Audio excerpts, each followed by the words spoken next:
Good morning, everybody. It is 10 o'clock a.m. Thursday morning. Sending out the signal to all the universes from all across the world. Singapore, Philippines, Canada. Where else? Japan, Hong Kong, where Barry Beck is. Where else? Russia, Sweden, Finland. Sweden, where all our Swedish ex-teammates were. Thomas Sandstrom, Jan Eriksson, Peter Sundstrom, Anders Hedberg, Ulf Nielsen, Czechoslovakia, Vaclav Nedomansky, Czechoslovakia. Is it Czech Republic now or Czechoslovakia? I can't remember which one it is. All right, so good morning, Mr. Sourdough. Yes, you magical creature there. Sweet from beautiful Singapore. Residing in Singapore right now. Oh, that's yeah, yes, I did. I got this. So, people that don't know, I think you guys know. Mimsy, how are you doing, magical creature? I freeze my sourdough bread. So I make the sourdough bread. I eat about half of it, and then put the other half in the freezer. So then when you get it out of the freezer, you run it under tap water, and then I put mine in the air fryer. It comes out crispy and fresh. Oh my god! Today I made some garlic and herbs. So it's like a multiple, like it's an Italian seasoning kind of thing. So garlic, a little bit of salt because it's salted butter already. So careful with that. And made that butter from the spread on the warm bread we got out of the air fryer. Oh my god, it's like brand new, fresh. Oh my goodness. Mimsy, Deb, Barry, Shelley, Lorraine, how you doing, everybody? What a fantastic day. All right, so the other day, here's my thing. So I've got some friends. I gotta be very careful with all this, but so the other day, Facebook and Instagram go down, and then I got word that everybody, a lot of military personnel felt it was being hacked. It was either the North Koreans, the Russians, or China. So if that's the case, it's a pretty big deal that they could do that. But it's like hardly ever reported on. It was reported on that Facebook and Instagram were down, but it was like, oh, no big deal. Sure, it's a big deal. So I thought that was interesting. A little bit of conspiracy theorist. Susan Brooks, how are you? So Rangers made a trade yesterday for like a third line guy. He's in Colorado, isn't he? Yeah. There's been a few trades. What's it called? Vegas is loading up. Colorado's loading up. The West is going to be tough. And listening to Boomer Esiason, he thinks he's a hockey expert. He thinks we need a first line right winger. I don't know, Susan, if you believe that or not. Very fortunate. Oh, I had the other night we were at what was that? Monday night. Had a fun day. I was at the Garden in the afternoon skating with some season ticket holders. It was an outage. Deb was saying. Deb's in the security business, so we don't think he was hacking, right? Is that your stance on it, Deb? So Monday in the afternoon skating with season ticket holders. You know, I always wondered why they do. Ron Jameson, how are you doing there? You magical veteran up there in beautiful Buffalo. I always wonder why they do these season ticket skates during the day, particularly in the day of a game. So we found out that the Madison Square Garden actually charges the Rangers to use the ice for an hour and a half, and they charge them $30,000. But with this day of a game, the ice is available because the two teams skate there in the morning, so then they can just jump on the ice after that. So they don't have to pay the $30,000. I thought that was interesting. So didn't know that piece of information, but it makes sense. They're two different entities, really, right? Madison Square Garden, New York Rangers. So that's why they have the skates in the afternoon. Then we were at the game that night. A good game to Florida. So we got to give out to the season. They have a season ticket holder or season ticket. I think season ticket holder of the game. Every game they were doing it before the game. Now they do it in the game. It's pretty cool. They go after 14 in the first period. So anytime after the 14-minute mark, there's a timeout. Then they give out the award. So it goes up on the big screen. So did that, and then it went to a suite with the Garden of Dreams. Actually, a bunch of young kids, kind of underprivileged kids. Put it fun. Their teachers were there, and their principal was there. So they're a fun group, and they had two kids riding on the. It was funny watching it because they had two kids riding on the Zambonis. They were with that group. So the kids that were, now they can see them on the big screen and everything. So the kids were up top in the suite. they're going nuts because it was their buddies, right? And waving at them. So pretty cool. Good stuff. And then we gave out a $10,000 check to the LGBTQ. There's some guy who was terrible. A group out in Long Island, I believe. So I gave out a check. Reminded me of a while ago when I got dressed up the Santa Claus outfit. Yes, Rempe really changes. I think now the question is how much he's going to play during the playoffs. It's tough to just have a guy on the bench that he's not going to play a lot. But it looks like he can play. He had a penalty the other night where aggressive. I didn't think it was a penalty at all, that tripping penalty, but that's going to happen to him. He sets a big target now. That's going to be the problem. But you know what? I'll tell you what, playoffs, that big physical body in front of the net, you're hammering people. You start playing a 6 or 7 game series, playing against the same guys all the time. Have a big body like that coming at you, you're a defenseman. It doesn't change the way you play. Just it makes you more aware, like this guy's coming, he's hitting. Danny Anderson, breaking news: Tom has reacquainted Pepper for future considerations. Tom said he missed Pepper's yapping for the bench. Oh man, Pepper. So another dog that is right behind my deck that I sit out on, constantly barking. I can't remember the dog. I can't remember the dog's name. Ideas on big trade season. You know what? I wonder sometimes all these trades that are made right at the deadline, how good they really are. I mean, again, if it's a depth move, I think that's important. But again, we looked last year with Tarasenko got moved again too. But that last year, and again, maybe it's unique because Kane was hurt last year and the Rangers made that trade. But you really like 2 top 6 forwards like they did last year. It really changes the dynamic of the locker room and the team. How much ice time people are getting. So. I'm not always, a big trade guy at the deadline. Especially if you've got a team that you think is good already, why are you messing with it at the top end? Again, if it's depth guys, I think that's good. But Drury's shown that he knows what he's doing. So I have total faith in him. He knows that team better than anybody, him and his coach. So I'm sure he and his coach sit together. 4th line has added energy. Loved it. After we put Rempe back on the ice almost immediately after that phantom penalty call. Yeah. That was a phantom call, too. That wasn't tripping. I can see where the referee, after looking at the replay from his angle, maybe thought it was tripping. He got him with his leg to leg kind of hit, but it really, the guy was getting out of the way and kind of tripped himself. So, here's another one I've learned I'm going to start doing. So any leftover vegetables I've had, I'm going to put them in a bag and keep them in the fridge. And then when you go make vegetable broth, you can just pour all that stuff in the water and then scoop it all out after you strained it out. You get vegetable broth. All natural, salt it the way you want or not. Made some homemade hummus the other day too. Oh my goodness, that hummus was good. So our hummus, we make our own tahini, sesame seeds, oil, a little bit of garlic. I said a lot of garlic. And put spinach in, sun-dried tomatoes, a little bit of ground up chia seeds, and what else do we have in there? Lemon, the avocado oil. Put that in the food processor. Stir it all up. You can't overblend that too. You blend and blend and blend and blend and blend. Oh goodness! So many Ranger fans were packing in the season after the Panthers game. Packing. Oh, yeah. The Rangers just went on a 10-game win streak, so I'm not worried about the Rangers at all.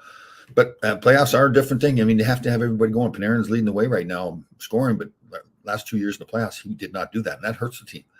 When you have a guy that's much of an impact player, and I like him a lot. I mean, he's obviously can play. It's not like it's just something that's happened to him in the playoffs the last 2 years, and just hasn't been there for him. So, but again, I watched him play over in the KHL when I was doing some TV work. And he was a big time performer. So he's shown he can do it, when it really matters. It's just, yeah, that's right. I forgot about Lindy Ruff. Thanks you, Susan. Devils waited too long to can Ruff. The GM needs to take responsibility for not replacing Hamilton injury early in the season or getting a goalie. There has been some criticism of Fitzgerald, Tom Fitzgerald, the GM there. He is relatively young. Did he miss the mark there? Again, having the season they had last year, Dougie Hamilton, I forgot that he was hurt. And I thought the goaltending, they thought they were high on the goaltender. But yeah, And again, Lindy Ruff, but that has happened. Lou Lamoriello is famous for that late in the year. It's a quality coach. He fired Robbie Ftork one year, the last game of the year or something. And it wakes the guys up. I've always thought, again, I'm such a big believer in the Rod Brindamores and Jared Gallant, Craig Berube, but they don't get fired. I mean, what's his name? Carolina has not got fired yet, but he will. That's just part of the game. Mike Rogers used to disappear in the postseason. So did Walt Podubny. I'm going to disagree with you a bit there, Danny. I don't remember Walt Podubny disappearing that much. I think I only played with him 1 year, but Mike Rogers certainly didn't. If you watch the old videos, he was big time on the power play, carrying the puck and everything. So, but again, a smaller guy like Mike Rogers, the play does get more physical during the playoffs. So that may be the case. But again, I don't really remember him disappearing. But Danny, you know everything. So obviously. Let's see here. I think he got Rodney Ruff. The Sweet Demon have no goal.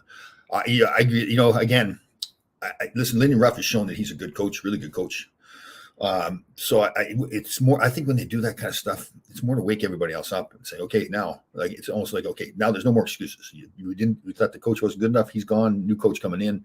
So no excuses. You got to go play. And it's, financially, they just gave him a new contract last year too. So that's, I'm sure the owners weren't crazy about that. But yeah, it isn't always, the coach isn't always fired just because he's not a good coach.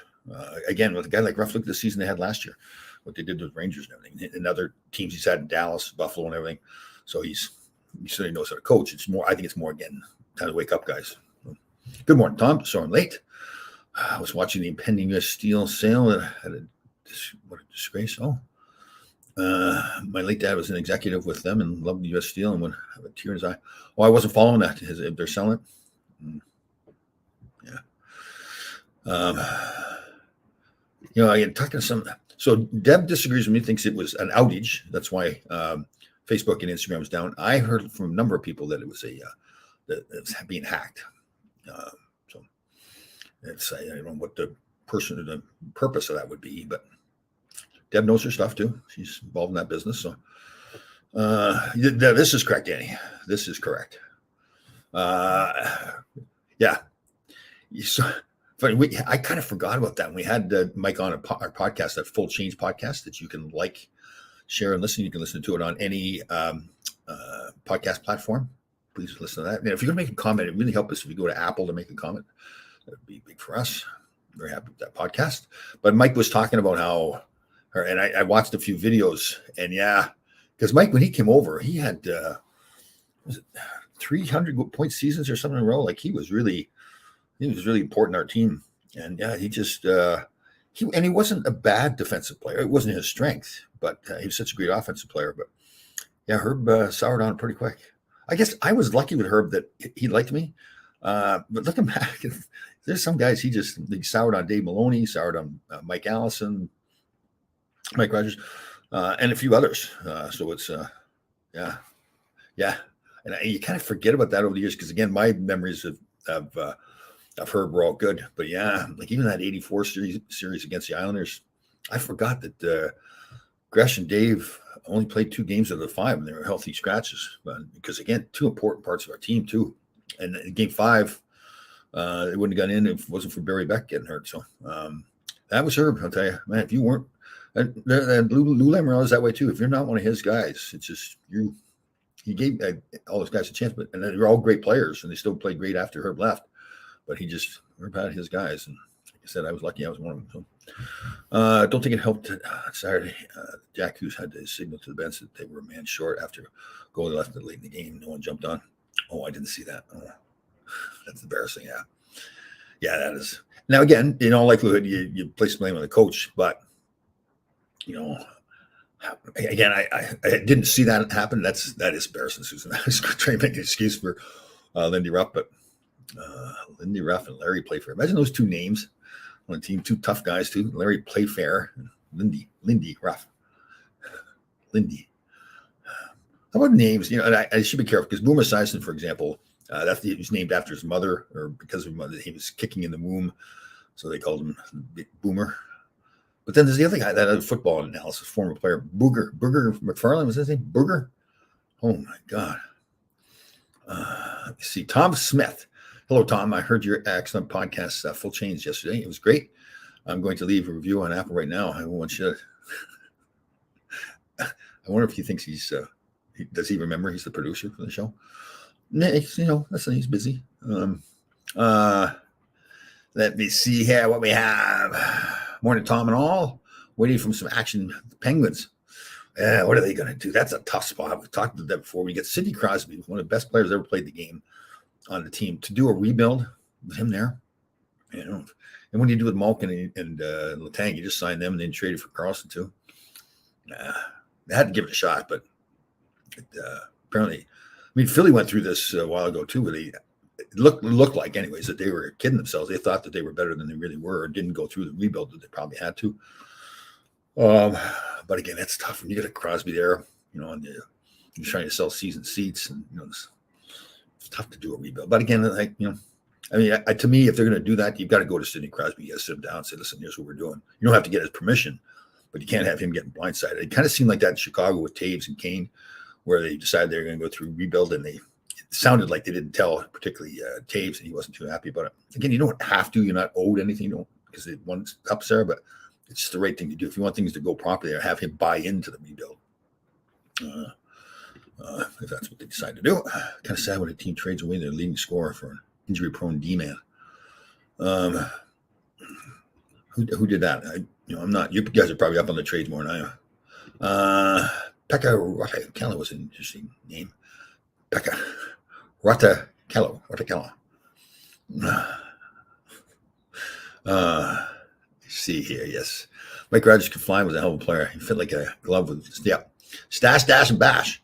So Stoughton had the stash. Pat Boutet was the bash, and Mike Rogers was the dash. Stash, bash, and dash. What happened with Stoughton Rangers? Yeah, when he got here, he had a great career, Blade Stoughton. But when he got here, for some reason, it just didn't work. He was older, and again, I think that was when Herb was here too. If you couldn't skate with Herb, Tom, how do you think Rempe would do against Wilson? Should it happen with the Caps? Oh, he'd do fine. Long reach. Yeah, that's one of those things that, if they had two fights, one might win one, the other one, the other one. Oh, yeah, sorry, Ron, I didn't see that for the Sabres. Middlestat, yes. Middlestat got traded. Let me see here. Dash, bash. I think Henrik would have been perfect at the third line center for post-series experience. A good playoff player. Yeah, I like him too. I actually thought he would have had a better career when he was with the Devils. I thought, man, he's gritty. Espo asked Tom, "Are we retooling the Rangers?" Yeah, he retooled by trading me. He asked me to leave. It was funny. We had Kelly Miller on Full Chains podcast too, and he was telling. I didn't realize this. He was telling a story, but when he got traded, and it was a shock to everybody, including him. And I guess Philly called him up and said, "Yeah, got good news and bad news for you." He says, "The good news, we got Bobby Carpenter, and the bad news is we traded you to get him." And it's funny because when you get traded, you don't want to hear the good news for the team. Obviously, they're making the trade because they think they're making a good move.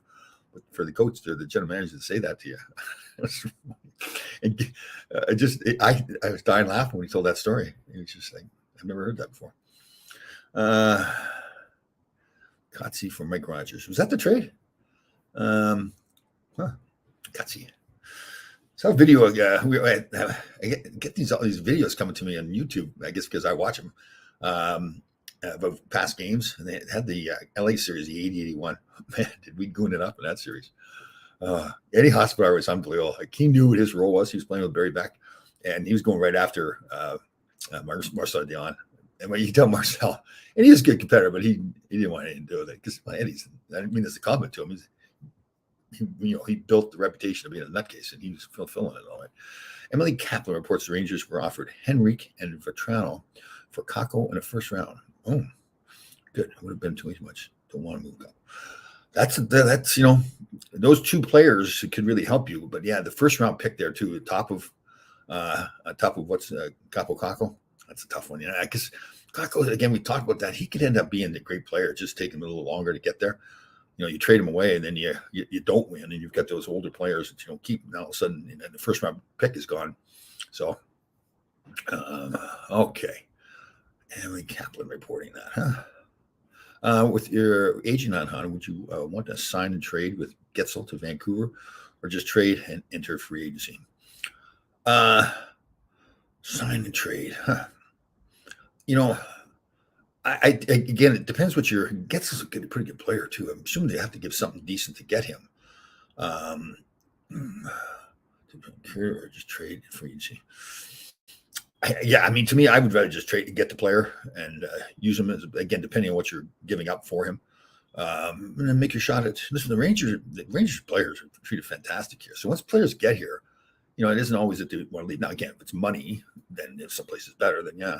But again, you have to factor in. Well, New York State's taxes are high. The taxes here in New York are high too. But you go to Vancouver, even higher. So is that the rumor that he's wants to go to Vancouver, or they want him? Vancouver's really stocking up too, man. Vancouver's a better team than I thought they'd be. Somebody say that Peterson, they're trying to move that Peterson too, which I'd be surprised by. But Kelly Miller, Mike Ridley at the bar drinking milk. And we were yelling at him too. Seriously, we were all mad. It's funny, like now, the health stuff I do, talking about that stuff and talking to Kelly Miller about it.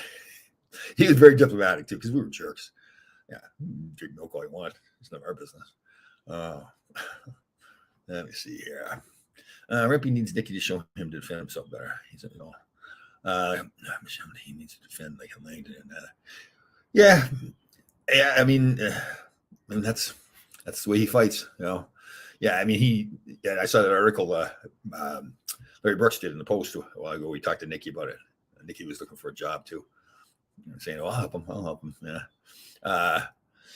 I'm still not sold how much of that role, that part of his game is going to be needed down the road. He's coming in and he's making a name for himself. Most guys aren't going to want to fight him, and there isn't that many fighters left in the league now anyway. So, it's good. He's, to me, that big, intimidating presence, like that physical player. We fight every once in a while, but again, after a while, he's not going to have to fight very much. Because listen, like the Tom Wilsons of the world, he wants to win. You saw when Reeves was here, Wilson didn't do the stuff that he was doing.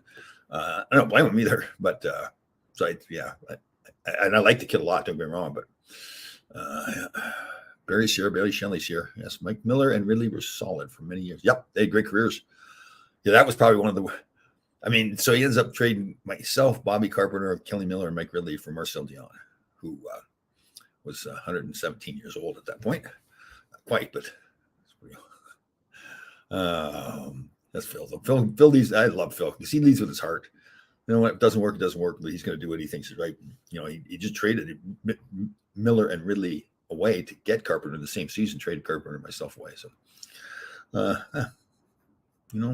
that's Phil. He's got a big heart. Like I said, he leads with his heart. These Rangers gave up too much for that guy, for this guy they acquired. 2 picks, including a second. I think you would look at the history of these draft picks. I mean, it's really like giving up a second or third round pick to me, or even like look at the other way, getting the second or third round pick. It's kind of a throw-in for me because you just the percentages drop pretty quickly. I mean, even first round picks don't all make it. Let me see here.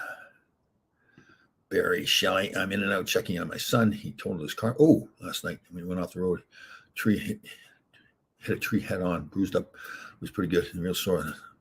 Oh, sorry to hear that, Barry. That's scary for a parent, for anybody. But let me see here. Where's Ira Matthew here? Phil has a big nose too. Ira. Yes, he does have a big nose. He's got a big heart though too. Like I said, you just all out with Phil. You're on his side. He'll die for you. Just said, he treated me great when I came into the league.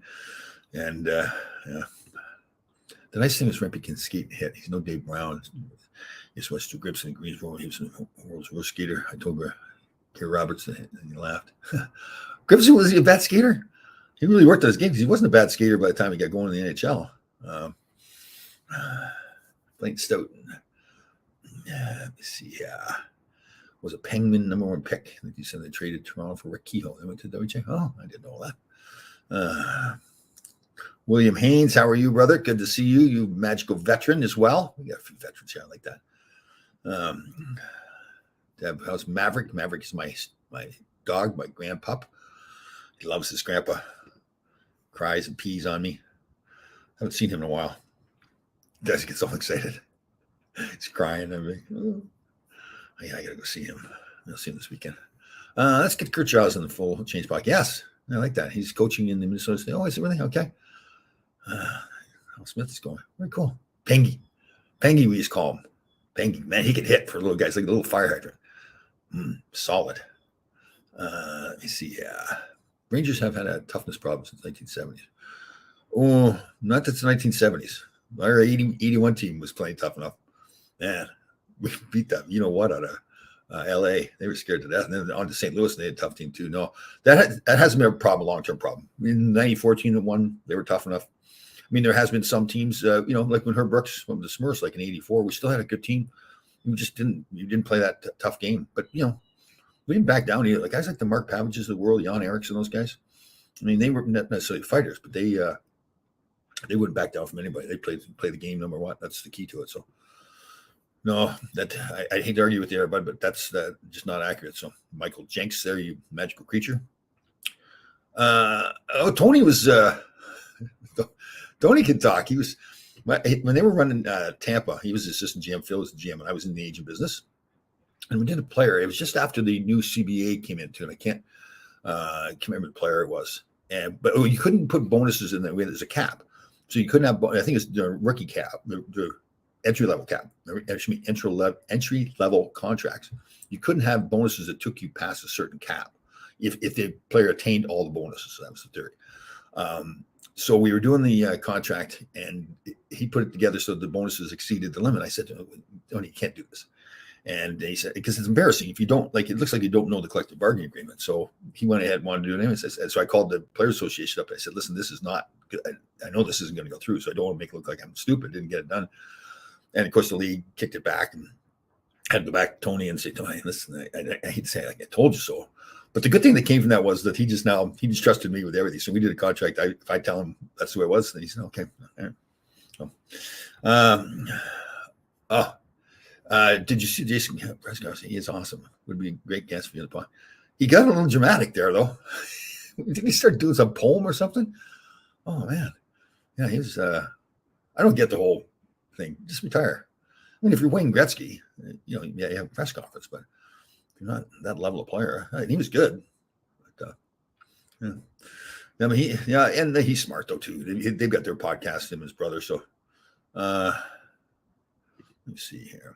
Any opinion on franchise moving to Salt Lake? I don't know if that market's big enough. Like you have to have the corporate sponsorship and everything. I really don't know that city. To me, the number one place would be Houston. That's like a lot of people say, well, just get them back in Quebec City. Well, again, that was the problem the first time they were there. It's just the corporate sponsorship isn't there. You have to make the dollars work. And the league now really knows, they've done it so many times, they know what's going to work and what isn't. I did hear that they're having a problem in Winnipeg getting people in the building also. I love you, Tom, but Stu had no clue the time he turned to play with the other end, Jake. Yeah, I played with Jake Caulfield here in New York. What a fantastic guy. I think the deal with him was that he had been a football player. He really hadn't skated that much, but he was so tough. But the problem was he could fight. And he was like a real tough guy, but he couldn't stand up. When he got in a fight, he'd fall down all the time. And all the other fighters knew, so they just grabbed him, ragdoll him a little bit. What a great teammate, though. He was a good guy. Yeah, well, but Sherry played his role. He wasn't here that long either, right? But Sherry was a good guy. This is a little bar we'd go to up in Rye, the pub, and he's one kind of guy. He came in as soon as he was there. He'd go right behind the bar and start bartending and took over. Oh God, I talked to him a few years ago too. He was someplace out in the Midwest or something, running some camp, I think it was. Amazing how Phil and Tony's voices sounded like you would hear Tony as was speaking. That Phil, yeah. Tony got himself a little bit of trouble with players because he was following around Alan Eagleson, who ended up being a crook. I don't think Tony knew that though. He was kind of going around as the Hall of Fame guy that backed up Alan Eagleson. Tom was a classic guy. I went to Bunny's liquor store. He was there. We had a few cool guy. Oh, Tony was. Oh, I thought you said Tom was a cool guy. Of course, I was thinking it's all about me. Let's see here. So you still don't remember your teammate Graham Nicholson? Yes, I do. I do now. I forget things sometimes. People think you're gonna remember everything, but let me see here. I just agree. He's the first man off. Jason was the sixth rounder who was best center in the league for 10 years. Yeah. I mean, the whole press conference thing, I guess I think to myself, I'm not going to get a press conference. No, he had a great career. But you're right. To miss your point, he'd be great to have on the show too. But I don't think they've got their own podcast. So I think it'd be great. Please just not Atlanta again. Yeah. Atlanta is a strange sports town. And part of it is too, where the building is. Like, when it was run before, it was downtown, the building. So a lot of people living outside. I guess it's New York's the same way, but it was just that franchise, once they got going, the owners came in and they were suing themselves. They had a group of owners there, and it's more because of the basketball team, but they all own the hockey team as well. So the owners weren't pulling in the same direction. It was all lawsuits. So it really made it tough to get going there. Obviously, I'm prejudiced because Don Waddell, my friend, is the GM there. But again, he did a good job. Even with all that going on, when they sold it, they still made money on it with all that, even all the bad stuff that had gone on. So I want managers to get good fits, not big names. I agree with that. I mean, again, I'm not totally sold like that. This is the team. Look at where we're at in the standings. They just had a 10-game win streak. So the team obviously is a good team. Now you have to factor in injuries, long series. So you want those depth guys. But yeah, to make a big change, and when you look back at teams, sometimes teams just get lucky. I mean, Washington traded for, was it Dominic Smith-Pelly the year they won the cup, and he ended up being this great goal scorer. I don't believe that's what they got him for, but it just worked out that way. And that's happened a few cases. John Druce in Washington years ago was like that. Chris Kontos was like that. Guys that really didn't play a big role during the season all of a sudden turned into these big-time goal scorers. So you have to get a little bit of luck like that too. Goaltending's got to be good. Shesterkin has had a good stretch. I didn't think he was great on Monday against Florida, but then they just gave Quick an extension too. So that's a veteran leader, still can play the game too. That's the thing. Like, that wouldn't surprise me a bit. And I'm not picking on Shesterkin because everyone knows I think he's fantastic. But if he doesn't play great, they can't afford to wait too long before they pull the plug there and put Quick in. And then once he gets in, if he starts playing well, it's really hard to change, right? Because again, these series, you don't want to go too long. And you don't want to lose a series because your goaltending isn't good enough. So when Homer he wasn't a great skater either. A lot of those guys, like Dave Brown was like that too. But there's big Barry Beck, man. These old videos I'm watching, I forgot how good he was as a player.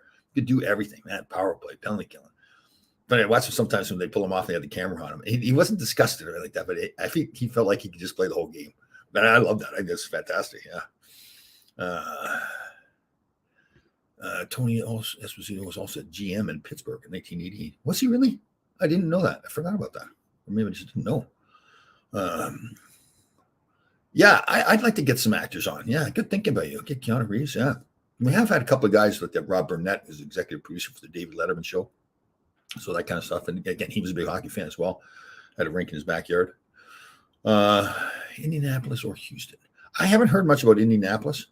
I mean, they obviously can carry a football team. But to me, Houston, I mean, we had on, who do we have on? Graham Townsend had a podcast, and he had played in Houston. He talked about how they had 15,000 people at the game and everything. And that was in the International League. So, I mean, I think now the league has shown, you can go to Seattle, you can go to Nashville, you can go to Vegas. And if it's run properly, fans will come, have a good team, market it properly. Like you go to the game at Vegas and it's an entertaining. So it doesn't matter how good the team is. So I'm down here 50 miles from Atlanta, and the sports sucks and the food sucks. No diets. You better move there, brother. What was the best and worst playoff memory? You know what? I'd have to lump them together. Probably the worst playoff memory is we have that 80-81 team. They played so well against LA, so well against St. Louis. And I think we almost had like too much respect for Islanders when we got there. So that could be the worst playoff memory. And it's a strange thing, but the 84 team that lost to the Islanders, that's still a great playoff memory. I know it sounds strange to lose in the first round, but that team is so good. And I watched it and then have Clark Gillies come on and say that, if we beat them, he thought we could have won the cup that year. So I guess it's both ways. It's a good and bad memory. That team was fantastic. It's just the way we played, the young kids coming in, and Bob Brook and James Patrick. And it was, You know, I really forgot how good he was too. Steve Baker watching some of the old games. He got hurt there. He hurt his groins. That's too bad because man, he was good. That 81 team that went on that run, he was really important there. Yeah.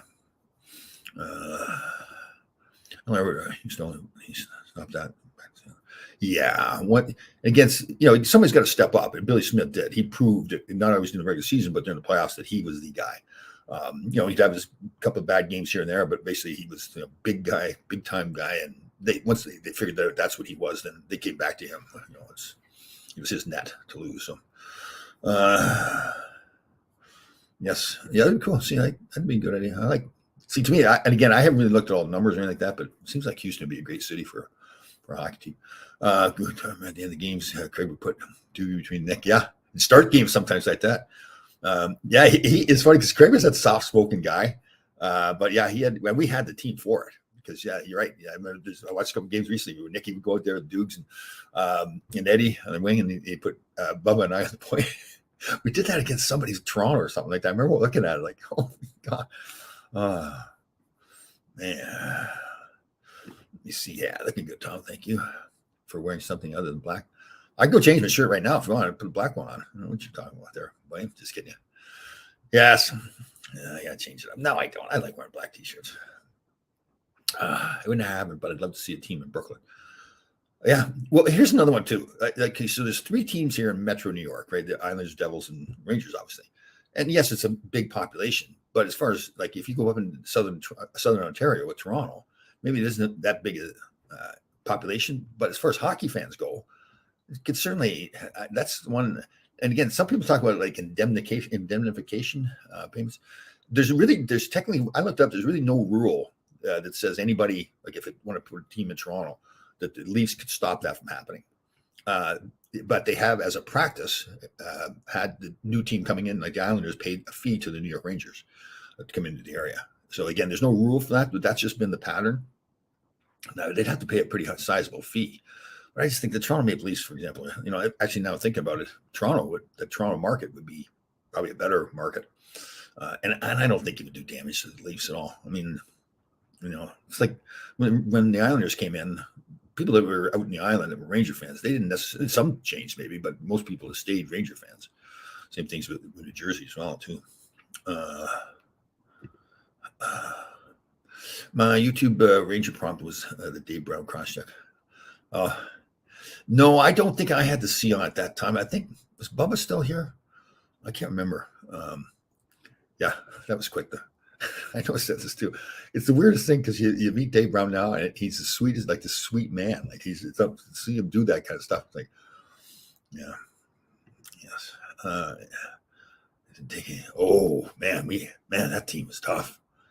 Man, Eddie Hospodar, buried back, Kotze, myself, Gresh could fight, Doogie could fight, Nicky Fotiu, Eddie Johnstone, and even Carol Vadney and Dave Maloney, maybe not necessarily fighters at that point. But that was nasty, man. His stick, some of the stuff he did to guys. Oh man. So and Dave was the same way. Dave took no prisoners either. So that whole they had a bunch of guys on that team that could fight. Yeah. Even I mean Dean Taliff is another. Maybe wasn't a fighter, but he played hard all the time. He was a good guy too. Funny seeing him Dukes kill penalties because Dean Taliff was that very religious man. Dukes, out at Studio 54 and doing his thing. But they actually played well together. Kevin Penley's there too. The 19 was just showing to the number 2 in the league. Yeah, it was tough. So sad Nicky wasn't healthy in the Kings brawl game. Yeah. You got to go watch that brawl. That was the second game we had the brawl. And I always thought that was the first game, but it was the second game. We had won the first game. And then the second game was the brawl. And we were coming back. We ended up being a tie game late in that 4-4 game. They played a lot better, and then they scored a couple. And that I forgot to because so 4 defensemen got thrown out. Luckily, we addressed Gresh as a forward. So 3 defensemen got thrown out. Barry Beck, Chris Katsopoulos, and Eddie Hospodar. So we played with 4 defensemen for the last 2 periods. And it's a playoff game too, which is great. You love it. But man, there's sometimes you get caught out there late on especially killing a penalty, you're in trouble. So, but that was that was quite the team. Yes, quite the team. Yeah, we I don't think we ever talked about intimidating somebody, but it just happened. Again, you get Barry Beck and Eddie Hospodar paired together. Think if you're forward going down on those guys, going in the corner, Eddie, and again, this is a total compliment to him. He built that reputation of being a nutcase, and he really played on that too. That really helped him because everybody around was like, okay, where's he coming from? What's he going to do now? Toronto Tours at WHA, yes. Yeah, well, that whole WHA didn't really last too long. Okay, what do we got here? What did you love and hate about playing Chicago State? Loved it. Yeah, it was. I don't think there's anything to hate. It was great. Like the whole thing in the locker room down below, you can hear the crowd roaring. You got to take the steps up to the rink, and you get the small little the organs going, a small little door you go through to get onto the ice, and the crowd's going nuts too. They were wild in there. I think they had like 20,000 people in there or something too. So man, you went in there. It was one of those places where you just couldn't help. Like, you go in there on a random road trip and you're in there on a Tuesday night. Sometimes you kind of get a little blasé about it, but you couldn't do that there. You had to be ready to go. Small little ice surface too. 81-2 was a good team. Herbie's first season. Yep, we were good. Still not, it wasn't exactly what, Herb had in mind for the team. It took a little process to get all the guys in that, filled certain roles, like the Larry Patey's and those kind of guys that maybe, weren't as good as others, like as Mike Rogers, but they filled a role. Even like the Islanders, we had Jigs McDonald, we did a podcast with the other day too. And he was talking about that, where guys like Billy Carroll, like fourth line centerman for the Islanders, it was a good little player to play, but he just knew his role there. And they were really good at Al Arbour and Bill Torrey, really good at getting those guys in the right spots. And that was one of Herb's strengths too, and Craig's, to, get the certain guys in, fill certain roles. Who's the most annoying past? Lindsay? Man, that's a great question. That's a tough one because they were both good at it. Man, they were good. They knew their jobs, and they're really just annoying too. Like what they said out there, the way they acted. Yeah, they were. So I'd say that's a draw there on that one. Well, I mean, part of what I know, the speed.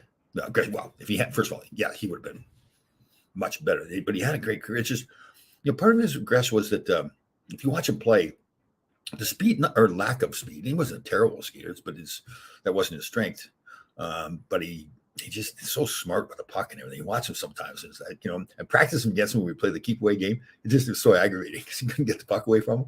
So yeah, yes, more speed would have helped him, but that's me as well. Not so. Yes, we're going to be talking to Danny's daughter later on, hopefully today. Open her out a little bit. The whole Boston Garden, you go in there, right? It's an old building, and it's got the, most places got the carpets on the floors, and they've had the linoleum tiles, and then you're sitting there and the rats are running through the locker room. And, then you got to go on the ice. You go through the Boston bench to go out on the ice, and they've got like 10 tough guys on the team. So, yeah, Chicago is cool. Yeah, Chicago's a great town to go to too. So that's a really good sports town as well. Let me see here.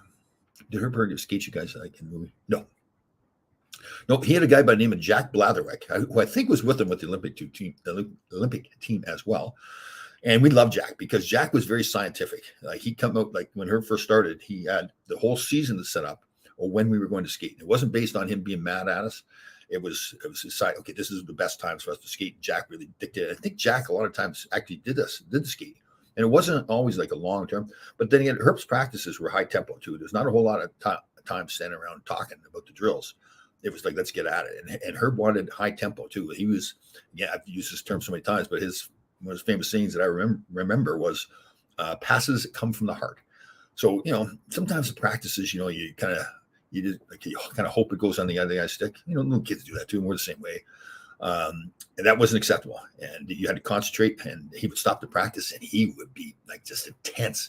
Like you get somebody that'd be like 20 feet away from him and he'd pass it as hard as he could. And he'd be gritting his teeth. He says, passes come from the heart. Now, come on, let's wake up. And it worked. I mean, he woke us up and went out and concentrated much more like making the pass go to your stick. And again, I've used that analogy for life where, if you want to do something, do it right, put your heart into it. Passes come from the heart. Watching one after Carlson. So Harry Neal, the Fighting Saints coach, said, I got to say, Patillo fought everybody that night. Nicky was sucker by Carson. Oh, yeah. Carson was one of those guys too. Actually, I got to know him a little bit. How did I? And he seemed like a good guy, but when he played, he was an annoying pest too. Like he was bigger, so he wasn't like acting or what's his name? I remember sitting in the bus car, always looking around in case a rat went by. I was always heard the beer barrels being rolled. Yeah, it's just one of those. And it's a small little building in Boston. And the fans are like they're right on top of you too. So it's like, and again, they had such a tough team. Jeez, you can see why they won so much. Yeah. Jigs favored the Islanders too much when they lost Jigs. It looked like a family member just died. Yeah. Well, it's interesting you say that. It's favored the Islanders too much. See, I look at it that the hometown guys should favor their home team. Like Dave Maloney, I think does a fantastic job. There's no question he's a New York Ranger, and he sounds like the guy from Boston, who's the guy that does the games in Boston play by play. He's super homer, but to me, I can't think it's expected. I thought Jigs was listen to his voice like Sam Rosen, like that distinctive voice. And again, probably part of the thing was with Jigs was he's part of that team that won all the cups. I didn't realize he wasn't there until their second cup. He'd been in Atlanta. I thought he was there the whole time. Actually, I thought he was there the whole time that the organization was there. He was not.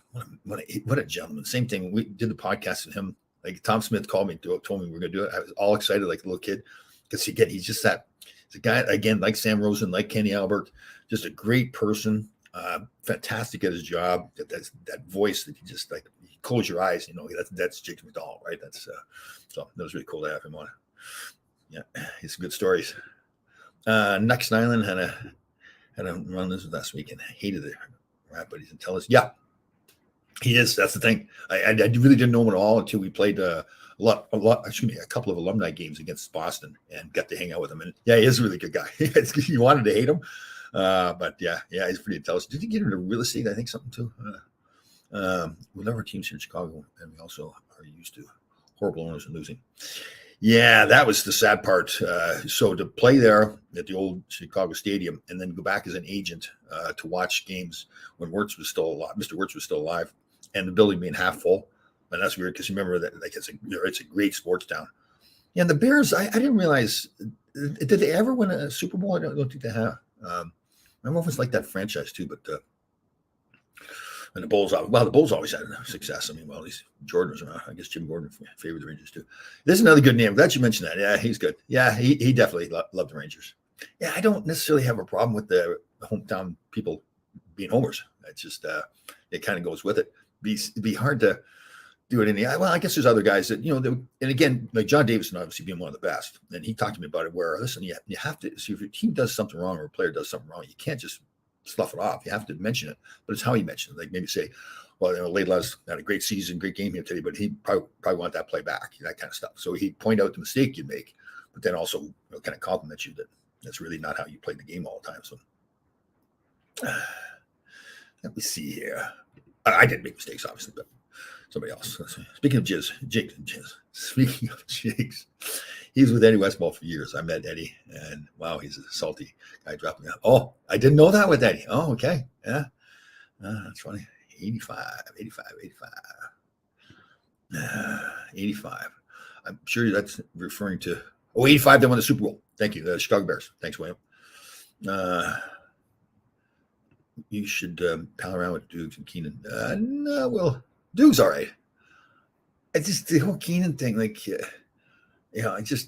acted like such a jerk, both on a personal level and on coaching. Now all of a sudden he's this nice guy.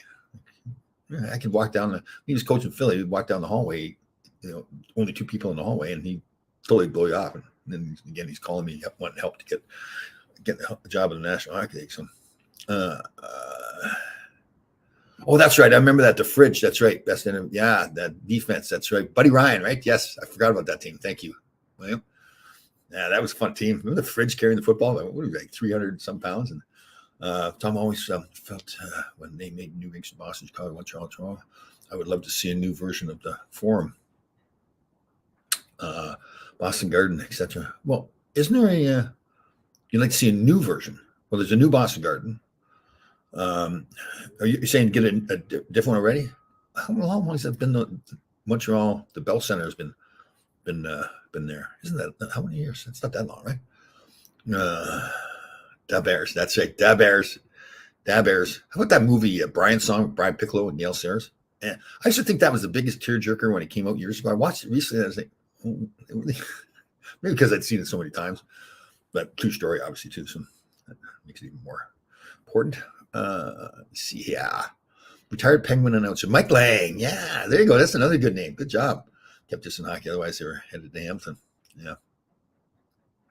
Yeah, he's good. All his sayings and everything that he would use, he was fantastic. There was some stuff like beat me with a hammer or beat me with a chainsaw or beat me with a fish or something. I don't know. Walter Payton. Yeah, Walter Payton. Yeah. Walter Payton, Brian Pickle. Let me see here. What do we got? The Giants under Parcells and Belichick in the playoffs held Montana. That's total. Giants have scored 49. 19 in those games. Yeah. Yes. Belichick. How good do you think it's going to be one of those things with Belichick? How good do you think he is, right? As a coach. Because as soon as he lost Tom Brady, didn't seem to be, couldn't win, right? But maybe it just did sooner or later. What do we got here? No one else ever had that, did that to us. Yeah. They were a good duo. Bill Parsons. That's the thing. And I don't get me wrong, Belichick appears to be a good coach. But I just liked what's his name, Parcells. Loved the way he coached. He was in charge. That was it. I don't know if he could be like that today. Although it looks like the guy in Denver, Sean Payton, is like that with what he did to Russell. I was hearing some stuff about Russell. What's his last name? But like he wanted his own office in the building and all this kinds of stuff. Prima donna. Jim Gordon scored the hell out of shot save. And then there's Bill Chadwick too. Shoot the puck, Barry. That voice of his too. That's pretty distinctive voice too. Yeah, but it's funny watching that old LA series. And scratch my back with a hat saw. There you go. Actually, look at it. Buy Sam a drink. I love that stuff. Good job, Curtis. Thank you. Joe, I know what I was going to say. I was listening to an old game, national game, our game against LA, and Joe Starkey was doing it. And I couldn't remember his name. Joe Starkey, when I retired and I started doing the TV work for the San Jose Sharks, the first year they had the team, Joe Starkey was doing the play-by-play, real gentleman. And I forgot his name after all these years. And then I listened to the game and he was doing it. Great guy. He was a guy we were in Chicago. And I bought my father the big dish that they had back then, so you could get the whole game. So even when they went to breaks, they didn't get the commercial. You just stayed with the game. And we're in Chicago, and the organ player had Barry Manilow sheet music on his organ. And I was joking around in between the breaks, and my father was listening to him. And I said, "Oh, that guy's got Barry Manilow on his organ." And the producers and everything are laughing, and Joe Starkey's laughing. And I think the producer or maybe Starkey or both said to me, "You won't say that when we go back on air." So of course, yeah, my father's listening to it. He'd call me later. He says, "I'm thinking, oh, Tom, don't do it." So they came back, and they made it sound like it's okay. So I just said, "That guy's got Barry Manilow on his organ." They were dying. Should have known better to tell me I can't do it. Funny stuff. Well, I thought it was funny. Coach Ditka, yeah, that's right. He's good too. He's the same way as Parcells. He was the boss. That's right too. Who's the great linebacker they had there later on that never won it? Oh, Dick Butkus never won, right? No, he did. Loved him as a player too, man. He was good. All right, let me see. Dougie DeVito, good morning. Magical Creature. Jack Smith. Stimmer's on the shot. Yep. Yeah, he's good. So they started off Bobby Hull's brother, Brett Dennis Hull. So apparently was a fantastic public speaker. But when you're doing the play-by-play, you got to get it in like short bursts. You got to, why did this happen? Explain things in short bursts. And he just couldn't get that done. Great guy and like that. So I was around and they needed somebody to fill in. So I did it. I'd done the radio work with the Kings that last year when I hurt my back. So that was last. Joe Starkey, good guy. Rich Starkey said that he gets by with a little help from his friends. Rich Starkey. Joe Starkey. Did you know? Oh, I didn't know that. Well, yeah, he's good. He's very professional. Really good at his job. He did college football, I think, too, with somebody. Frank Loretta. Frank, how are you doing? I'm shooting you. Hey, Tommy, but we'll go with that. We won't pick on you yet. You're just getting on the show, so we'll give you a break.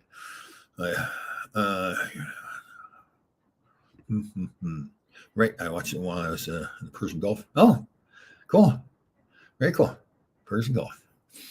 Danny Erickson. We've got Danny Erickson here. Yep, yeah, he did. He was pretty good. Bobby Nystrom. For a guy, there's a guy that wasn't a great skater, but man, what a career he had. That's a clutch player. Man. Really knew the game well. And obviously competed pretty hard too. As an outside viewer, listening to your New York announcers, all were great. Yes, we've had all the time I've been around the New York teams. Yeah, the announcers. Yeah, Kenny Albert, man, Sam Rosen, that voice. Joe Micheletti's doing a fantastic job again. John Davidson was there. John David, you look back at how great he was doing the broadcasting. Man, like he just did so much work on it too. I learned so much from him. Like I said, he was so prepared. So even if it was a boring game, he always had stuff to talk about. He was never trying to fill gaps or anything. It just he had information. He talked to everybody. Everybody wanted to talk to JD, so he had stuff going on. He knew that, you know, it was really like educational. He would do things too. Like he keep track of when every line got on the ice. So then he would mention that in the show. Okay, now every line's got on the ice so far. You know, a lot of guys you're caught up in doing the game. Maybe he had somebody else point that out to him, but just think that that's something you want to talk about because it really kept you more engaged as a fan, right? Man, I really know so much more about the game. And the other guys are great too, but JD was at a whole different level. But Dennis Holt does great stand-up, really funny. Your Brett also sound like Bob Miller. Yeah, I didn't ever hear him, Dennis, but what I heard, he was fantastic. That's why I was kind of surprised when he just wasn't able to do the play-by-play, but it makes sense now that you learn more about it. But loved your tough defense. Oh, thanks, Frank. Thank you very much. It is funny looking back, years later.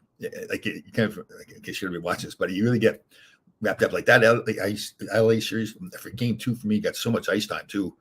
Those kinds of things are really big for my career. You get those opportunities in big games. You don't want to see guys like Barry Beck and Kotze and Eddie getting suspended and thrown out of games. But selfishly for me, it was helped me a lot too. Sam Rosen is pretty good. Oh man, I tell you what, it's almost like I know I've said this so many times, and I put Sam Rosen, Jigs McDonald, Kenny Albert all in that same category, and there's others, but those guys that I've got to know, they're just like such a good people too. It's almost amazing. Like he's such a good guy. You don't know why he wouldn't be, but just loving the game, loves the fans, great family guy. Sam for 40 years, yeah. I mean, I've said this before. I've said every time I see him, I say, "When are you going to quit?" And he laughs all the time. It's time, never. I'm going to keep on going forever. So, had a bad skier. How bad was? He was like Brad Marsh in that they looked bad. Like heavy-footed guys, but they got around. They got where they needed to go. Especially back in those days, it's different now. So no, I wouldn't say he got him a bad skater. I wouldn't call Brad Marsh. It's just that lumbering kind of guy, right? Big guys, and it's not smooth skaters like you see guys like Fox now with the Rangers, just smooth and effortless. One of the guys I love, Bobby Nystrom. Oh yeah, one of the best. Playing against him, it was weird because how tough he was, and like he put me in the hospital one night, but just respected him so much too. It's like the way he, like, again, you watch him play, not a good skater at all, but man, the stuff he did, the big time goals he scored, you can see what leader he was on the team. So yeah, he had a great career. What was the funniest joke you ever saw played on a teammate? Wow, that's a good one. Well, I'm trying to think.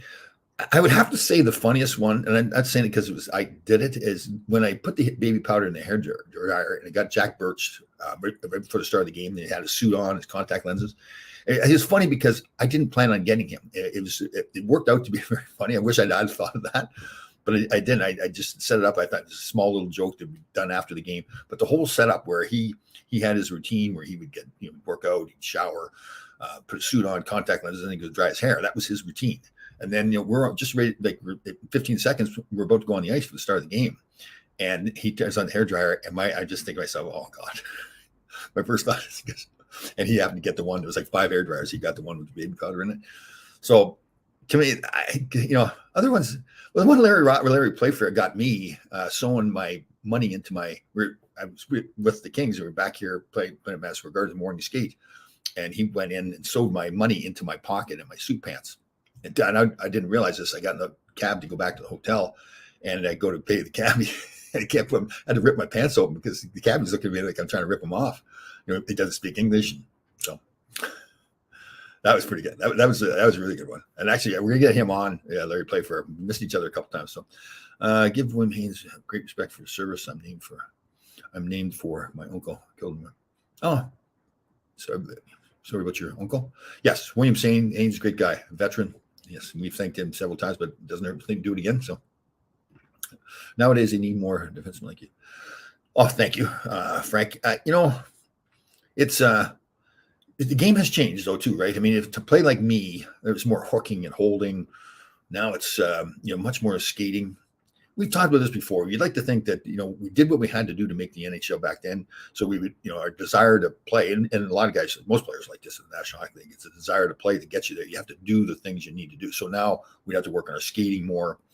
Conditioning is different, diet, everything. So it's a whole different game. Equipment's all different. So, but you'd like to think that your desire to make it would still be there, so you do the things you had to do. Let me see. Hey, Jack, that was awesome. NFC champ games. Never. Let me see here. LC Cord was like that. It was like Nystrom. Yeah, he's a good guy too. I saw him in Dallas, and he's a pilot, and funny guy too. He's pretty quiet and everything, but he was a good player, really good. Jim Gordon, Bob Nystrom. I'm a tennis player. Also, after Phil said Nystrom was going to lose many fights, Jim Gordon was a funny man. Yes, Jim Gordon. He was. Yeah, he had a good sense of humor. He was giving it to Bill Chadwick because listen to those old games, like picking on him and stuff. He had a good, a little like sarcastic sense of humor. He was good. I don't think they ever fought, Nikki and Bob Nystrom. I saw Gord Lane fight Nikki one time. That was one of the few fights I saw Nikki lose. If I had to pick a winner, it's not like he lost bad. And Gord Lane was tough, but I wouldn't put him in the category of Nystrom and Gillies. But that's if you're going to fight in the National Hockey League, especially back then, you're going to lose sometimes, guaranteed. Everybody did. Guys get knocked out.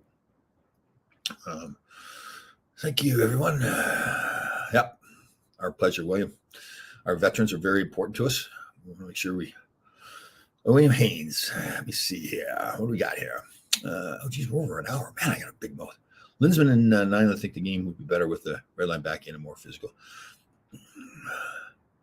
But I get that older guys think that. But remember, it's TV dollars and revenues are really big. Like it's obviously it's a gate-driven league where the revenue from the gate ticket sales are important. But when the league is really, expanded and got better, I remember back in those days, like when Mr. Bettman first came in, I think the revenues were like $700 million. Now I think they're over $6 billion now. I think it is. So the reason I say that is it's a business. So what drives the most revenues? Advertising, obviously fans, because they're the ones that spend all the money. And the way they've got it now, it's dialed in, so it's not going to change the rules. I don't believe, because the speed of the game. Again, you watch those old games; it really slowed the game down a lot. But the red line still being in, other guys just wouldn't go past or the offside passes all the time. So yes, I don't. I hear when those guys say that, but your interview with Suds and Liz was very good. Oh, thank you, Curtis. Yes, he's a funny guy. Yeah, he's very well spoken. Everything too. All right, guys, it looks like we're freezing up here, so I'm going to wrap past an hour, so we're going to wrap it up. Everybody have a fantastic weekend. Again, 988 hotline, the suicide prevention hotline, mental health hotline, and make sure you're helping everybody else out. The shoulder check movement, check on people. Everybody have a fantastic weekend. We will see you next Thursday.